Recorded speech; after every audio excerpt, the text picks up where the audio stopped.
I think it's interesting being in the information age, how willing we are to entertain other people's ideas. But this comes with the downside of not always knowing if our ideas are better than other people's ideas. So I'm prefacing this because I had a comment somebody asked me about, which I wanted to briefly touch on, which was this idea that a lot of gurus out there, those self help kind of guys, all talk about journaling. And they're all like, we need a journal. You need a journal, and here's 5 tips to do this, and here's some things, and you do this, you'll change your life. And when I actually really started looking into it, because I've done a little bit of that stuff, but I started to notice this interesting pattern, which goes in line a lot, I think, with the video that I made previously called Beware People Selling Shovels Right Now, which is basically this idea that, like, the internet has become this place where everybody is all trying to sell you ideas in exchange for your time. And it's interesting because there's tons of videos out there where someone will say something, but then they'll say it a slightly different way again, and then a slightly different way again, and a slightly different way again, because they want to make money, or because they want to exploit their audience, or vice versa, or maybe even because they think they have a good idea. But no matter what conclusion we might have about whether those ideas are good or not, whether or not the 15th video on how there's this new method of journaling, or this new method of waking up at 5 a.m. and doing this thing, whether or not those methods, 15 videos in, that are the same person saying the same thing slightly different, right? Like, at some point we have to start considering, like, hey, maybe none of those actually work for me. And, like, maybe that's okay. And maybe, like, at the end of the day, those are just ideas, and it's on us to decide what actually works for us, right? We have to kind of figure out, like, what works for us, what doesn't work for us, and vice versa.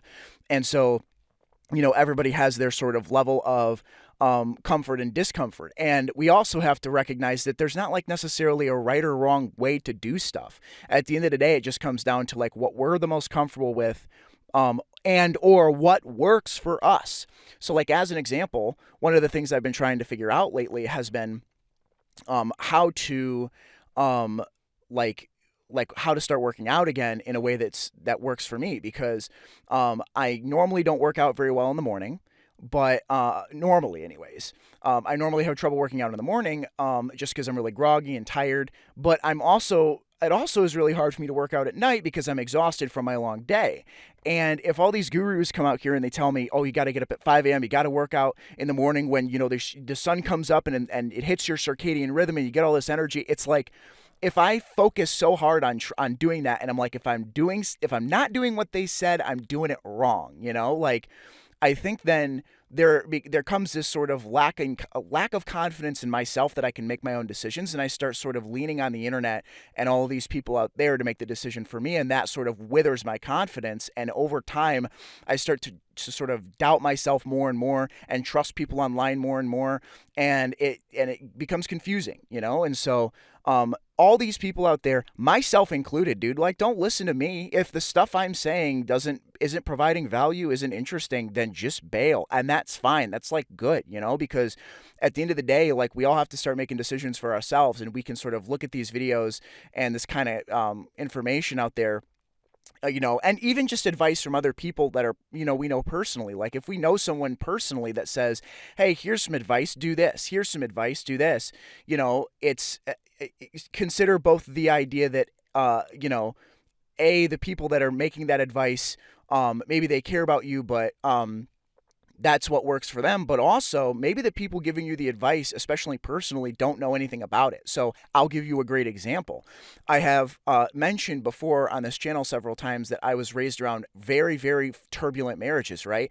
And what's really funny about all the turbulent marriages I was raised around is that several of them, the people involved would constantly give me marriage advice. And what I thought was really funny is that the marriage advice at first sounded pretty good, but then I started thinking about the fact that, like, you guys are giving me marriage advice, but you guys are miserable.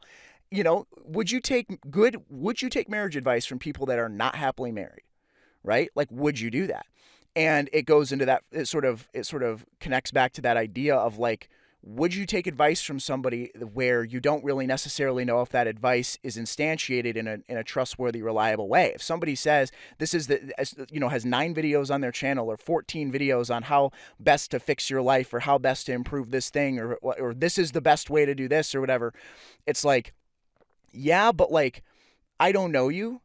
And so I don't know if what you're saying is true or trustable. And even if it is, even if you're like the number one source for this thing, what if that doesn't work for me? It's okay to have a way that you do things that maybe other people don't do, or maybe just a thing that works for you. And that's totally fine. Like, there are people out there that are like night owls. This is an example. I've heard before there are sleep studies that people have said that genetically we are designed in certain ways where our bodies are like designed to sleep at certain times naturally. So if we're, I can't remember where I heard this from, but there was a study. Like I said, I'm not citing the data good, but I had heard that there was a sleep study done where there are people that are naturally night owls, they're naturally early people, and they're naturally people that sleep like normal hours or whatever.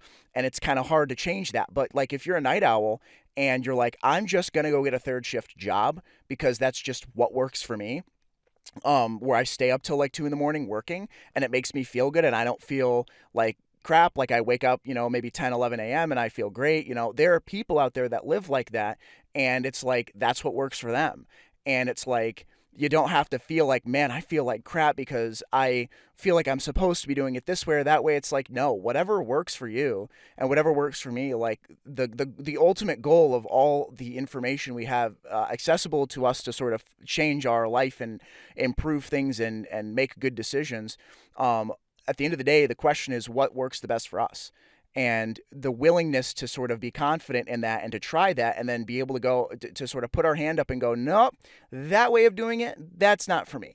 That way, being willing to say that, it takes confidence, but that confidence, I think, sort of manifests over time as we sort of figure out what does work and doesn't work. And that takes a lot of trial and error, but that confidence builds up over time. Then we end up in a really, I'd say, mentally and emotionally positive state where we're doing what we want to do and we feel good about it. And then, we're not sort of living in the insecurity of whether or not somebody has a better idea than ours. The ideas that we have that are, the ways that we do things that are good for us, that work for us, even if we stay up all night working or something like that, like, it's okay. It's okay to sort of have that way of functioning and then feeling good about it and feeling confident about it.